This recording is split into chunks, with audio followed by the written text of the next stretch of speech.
Is he trying to get up or down? Either way, gonna bloody well get himself killed.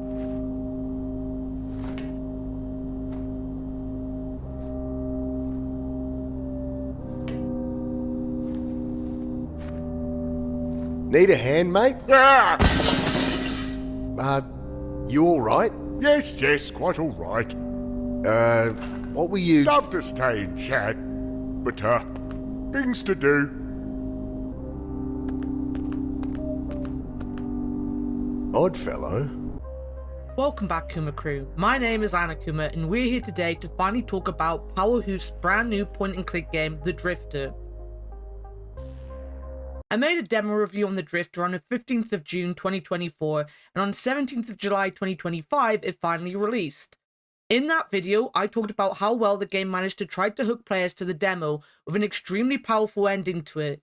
It only covers the first chapter of the game, but it packs the punch with this scene here. But then, every neuron of my brain firing all at once, tearing apart, twisting out in all dimensions, then contracting, speed of light, back into nothing. Sudden icy cold shocks me awake. The same sensations, the same panic from minutes before. Only this time, I remember to hold my breath. I jerk at the bonds, the rough cord cutting into my wrists. But the ropes are too strong, too tight. I manage to work the knife from my back pocket and awkwardly saw through the ropes. Frantic, I feel about, but blinded, I'm helpless. I wrench the sack from my face. My eyes sting as I blink through the water, trying to get my bearings. Oh, God. After being thrown into the water just to be surrounded by dead bodies being weighed down in that water. It was a fantastic use of imagery, as well as a great way to introduce its death loop mechanics, that not only works to grip people in a demo out a year before releasing, but if someone picked up the game right now, I wouldn't believe anyone could get to this part of the game, which is relatively early on, and not want to see what comes next. I didn't really have any worries about the game. The demo was so very well made that it was hard to find a reason to worry about it. The gameplay felt extremely tight, the hitboxes on items was nicely done, and it felt logical to play through. Its art style was nicely grim and dark, but also allowed for some sci-fi flair when needed. Honestly, it was very 80s sci-fi movie-esque. So, if you played the demo, then the first part of the game isn't going to be much of a problem for you. Our main protagonist is Mick. He's the titled drifter on his way back home for his mother's funeral. While Chapter 1 hid anything else about him, the minute you leave the confines of the demo, we start to learn a lot more about him and his past. This game becomes much more personal than you'd think from the first chapter of it.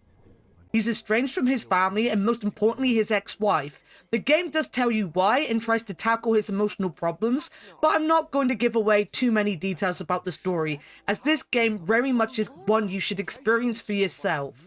Mick as well is just a fantastic main character. He isn't goofy because the game doesn't need a goofy character. It kind of does get one later on, but it isn't in your face, and Mick himself doesn't need to be that. He also actually isn't a hero.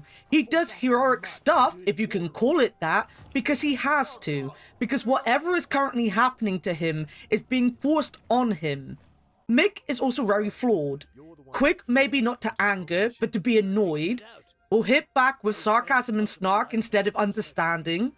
When it comes to fight or flight, Mick is so used to choosing flight that it is a struggle for him to stay and fight right now in the moment. You motherfucker. I knew it'd be you up there. Real cute trick you pulled, huh? Can we meet to discuss your advance? Nice touch. Teach me to get my hopes up. Oh, I'm really sorry, Well, the joke's on you, buddy. I called the cops. They're just coming in now. He's upstairs. I'll show you. Hey! The phone goes dead. Mick is, if anything, a normal man in a fantastical story having to face trauma in the most out-of-this-world kind of way. Our adventure in Mick's story intertwines with his sister Annie's, Shit! Now drop it! Oi! Have some respect. This reporter who was in the demo, our ex-wife Sarah, best boy horror. Sweetie, you came. Hilarious. This weirdo here who is the goofy one. You shouldn't have done that. He reaches for the light switch. I crouch down, blind in the dark. At least he can't see me either. A bunch of people wanting to kill him. This receptionist that we kinda lied to and probably also now wants to kill us. And then the face of all evil as we know it. Science. Every character is perfectly delivered to you. No one acts weird. No one acts like they're in a point-and-click game. If anything, again, it is like living through a movie. Horror literally could be plucked out of The Fifth Element or Demolition Man. His reactions to things happening actually make him feel and look much more like a hero sometimes than Mick ever does in the game. Each character has a reason to be in this story, and it isn't just Mick has a sister. It turns it around and lets her have a reason to just be there. His ex-wife is the closest thing to being there just because she has to be there, but even she has significance not only to the plot, but helping us solve many of the mysteries we're in. Of course, doing this and having so many characters that are so significant is no easy task.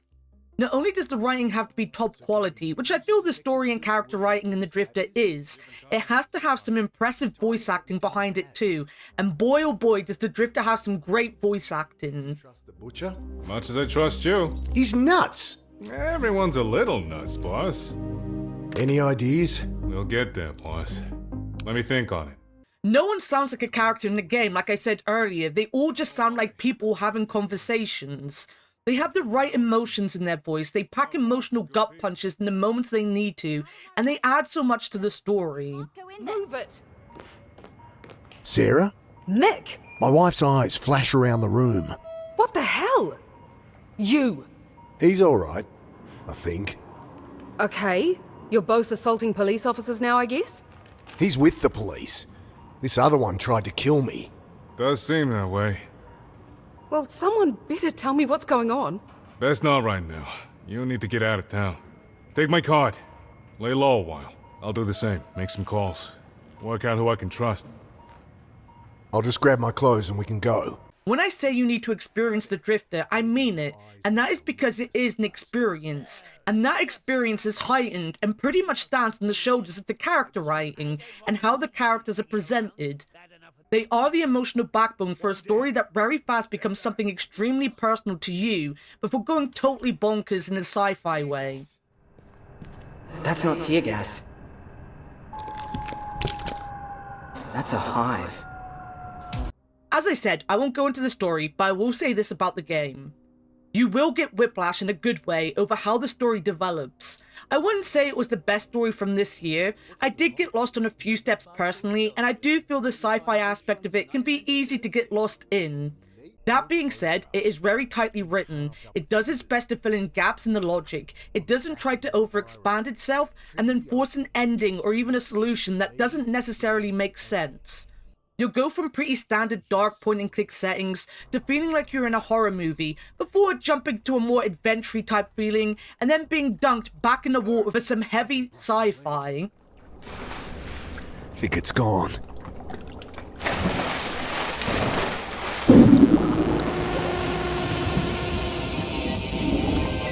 Black blood spurts from the fleshy cord as I hack at it with the knife. Oh, fuck! Every screen is a delight to walk on. It enhances the experience by giving you so many beautifully detailed environments to explore.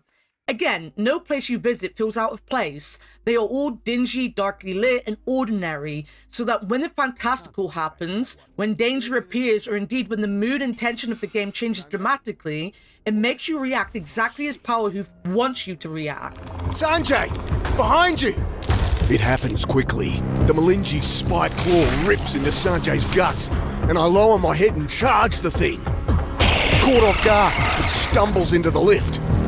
Sanjay rises to one knee, looks at the blood crawling in his hands, then up at the monster, and lunges for the door controls. Quick thinking there, Sanj. Sanjay! The game leads you along on a string the entire time. It never sits back and hopes that you get what they are trying to put out there. It slaps you in the face with whatever feeling they want you to be feeling and forces you to totally indulge yourself in that feeling. It is nowhere near the longest game I've played this year, coming in at about just 12 hours for a full run through, but not 100% completion. It has about 9 chapters and they aren't long chapters. It is well paced. What will hold you up is obviously how well you figure out any given puzzle at any given point, but it felt like it managed to fit a lot more into those 12 hours than some games do in 20 or more, and they fit them in so well. On a more mechanical side of it, the Drifter just plays well. I love when point-and-click games try to be a little different. Here, you obviously have the death loops. You die and Mick comes back and you have to figure out exactly how to get out of the loop.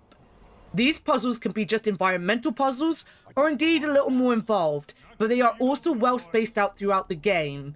You aren't dying at every given possibility to show off this mechanic, it happens at the moments it needs to happen.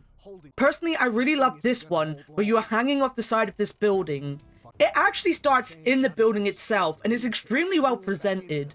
At first, it is very inventory based, then you get outside to have to work with the environment you're on, and how do you survive this whole thing? Even though it took me quite a few tries, it kept the tension up, adding little bits and pieces to the puzzle as we went on. Almost! Close one. I think I can... Oh god!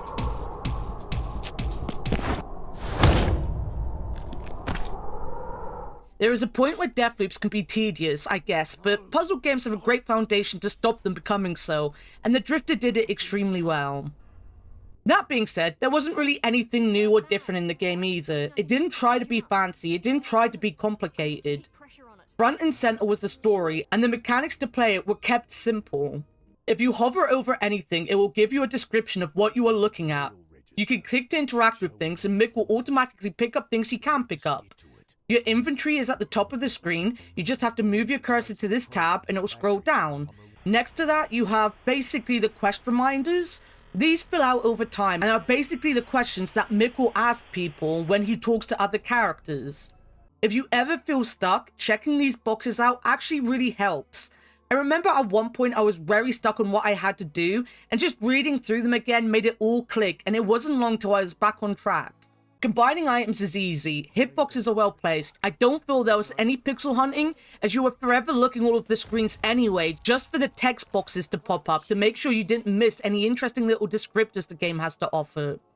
Talking to characters is simple and natural. I've said this a few times in recent reviews, but sometimes it is just nice to play a game that doesn't try to be anything but a well put together game, and there was never a moment where the Drifter felt like a chore. There was never a moment I was scratching my head because the game had hidden something from me or made something more complicated than it needed to be. Any and all head scratching was because I personally had missed something in a puzzle and had to rethink my steps and figure out where I'd gone wrong. Like a lot of adventure games this year, it was very much deep-rooted in talking. Whilst there was a good amount of inventory-based puzzles and the like, most of the game was just about data collecting, going from screen to screen and indulging in the world they created. Characters always got to the point, they always had a point, they didn't waste your time, and nothing felt meaningless.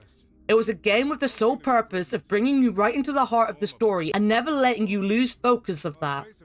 I'd love to see these guys do more of this kind of game. I personally love something with horror, but I find it hard to see them coming back to this world directly, and whilst horror himself very much could have a whole game to himself, personally, I don't care what the next project is, because if it's even a tiny bit as good as The Drifter was, then it'll probably be one of the best games of that year when it does come out. The Drifter is an experience, and one I highly recommend. From top to bottom, it pulls you in and drags you through the trauma and mysteries that Mick has to deal with. It'll leave you wanting more, but also content with the story you got told. It makes you cry, it will make you for sure laugh, and most importantly, it has this accessibility option, which will for sure live with you forever. Oh, shit! Shit! Shit! Shit! Shit! Oh, shit!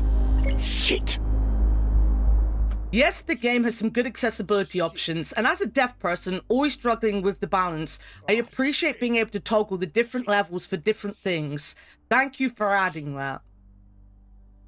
If my love letter or other review has interested you, please take a look in the description below, where you'll find a link to the game. Honestly, you will not regret it. That is all I have time for today, though. If you'd like to continue to support this bear here, then please leave a like, comment on how uncomfortable death loops would be, and subscribe. Also follow me over on twitch.tv/Annakuma for gaming 5 days a week. I played the entire game over on my Twitch, and I tend to do most point and clicks as they come out, so head on over there for more fun with the bear. Till next time though, thanks as always for watching, and bye bye.